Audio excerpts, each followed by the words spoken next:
Hi, my name's Rachel and welcome to How to Connect to Medusa. Medusa is a woman from ancient Greek mythology, though she was considered by many then and now to also be a sea deity. She's most well known for her story or her mythology, in which she is turned into a gorgon with snakes upon her head that can turn men to stone. She was eventually slaughtered by the hero, or not hero, Perseus. However, she is also honoured and revered as a great goddess of the threshold of death, life, and rebirth, as Lady of the Sea and of the Earth, as the Gorgon Goddess, as a keeper of wisdom and the great unknown. She stands at the threshold, symbolised by her cave, who can teach us what lies deep below in her ocean or the beyond, the darkness in her cave. She's a valuable ally to support you also with self-love and self-acceptance. She can help you to transmute and to transform feelings such as shame or mistrust of self into self-acceptance and perhaps even self-adoration. She's also a keeper of the blood mysteries, and she can teach you and guide you to learn about the power of the feminine. Whether you be biologically or physically masculine or feminine, we all have the feminine within us, and she can learn about the power and the strength of the feminine to create and to destroy and to utilize that for our highest self and our highest manifestation. So here are my top 3 tips for connecting to her. My first tip is to connect into her symbol and her companions of the snake. So the snake was the creature that was in mythology upon her head. So there were many snakes, and these snakes, as well as her own eyes, could turn men to stone. So why snakes? Why were snakes chosen in ancient mythology, or what do they symbolize for us? Well, snakes are symbolic of Kundalini, of earth energy, of the root chakra. And this is the ancient wisdom of the mother of the earth. The fact that they are upon her head is sharing us a message about Kundalini rising, about the root energy, the snake, the red that has come up through the root, up through the body, the way that we learn and that we manifest and that we cleanse and clear and empower our chakras. Eventually, when we come to complete embodied wisdom and we reach the crown chakra. So these snakes can be symbolic of that, and they're really powerful to work with. So you may want to bring the snake into your altar space. You may want to dance the snake, perhaps, go and visit snakes, be with snakes. Maybe you even wear, kind of something that's symbolic of a snake's skin or colors as well. Now, the fact that Perseus, kind of used the mirror to look at Medusa, so rather than staring at her directly to avoid being turned to stone, is really about kind of this aspect of snake that is about truth. So it is that earth wisdom, it is that fully embodied wisdom. So it's truth, it's clarity, it's about kind of shedding illusion.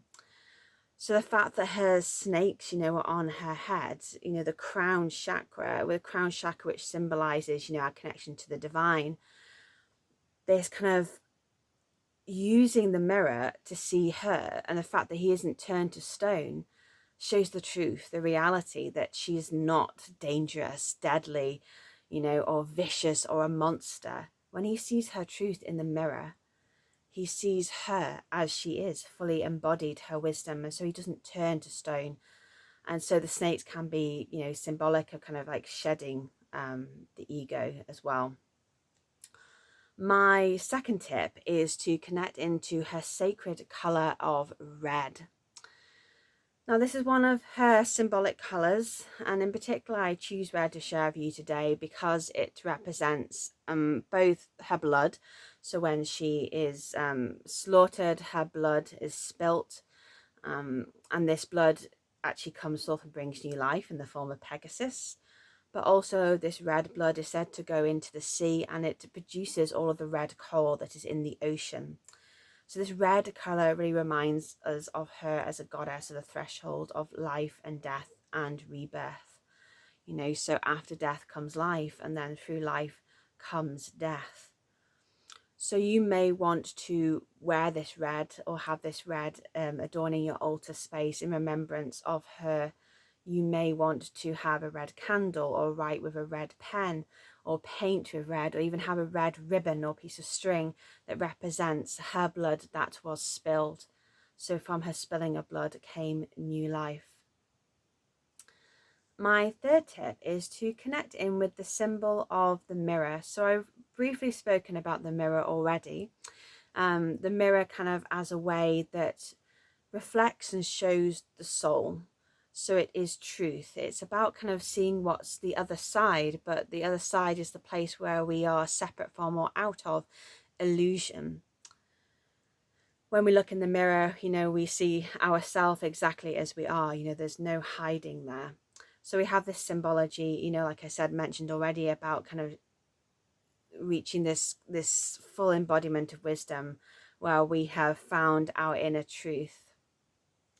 We can also have the mirror as a symbol, you know, to work with her as a goddess of self-acceptance. So I invite you to bring the mirror into your work that you do with yourself around how you view yourself. You know, so the mirror is going to remind you of perception, of opinions, and that all of these perceptions and opinions are just that. You know, they can be changed, they can be turned, they are just one viewpoint.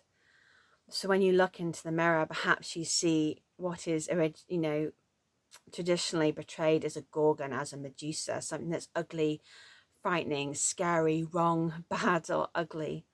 She will work with you to see beyond that illusion, to see the truth and the beauty that truly lies within. The woman that lies behind the Gorgon, the goddess that lies behind the slayed monster by the hero. So I invite you to bring the mirror perhaps into your space symbolically. You might want to have a mirror, you know, on your altar space, you know, or in your ritual ceremony or dance that you're going to do with her. Perhaps you do a yoga session and you look into a mirror. You can use the mirror for affirmation. So looking into the mirror and blessing yourself with positive words. You can also use the mirror to speak truth to yourself. So you can use it as an oracle.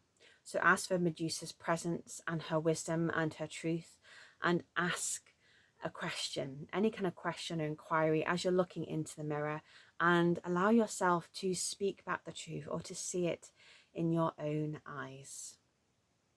So those are my top 3 tips for connecting to Goddess Medusa.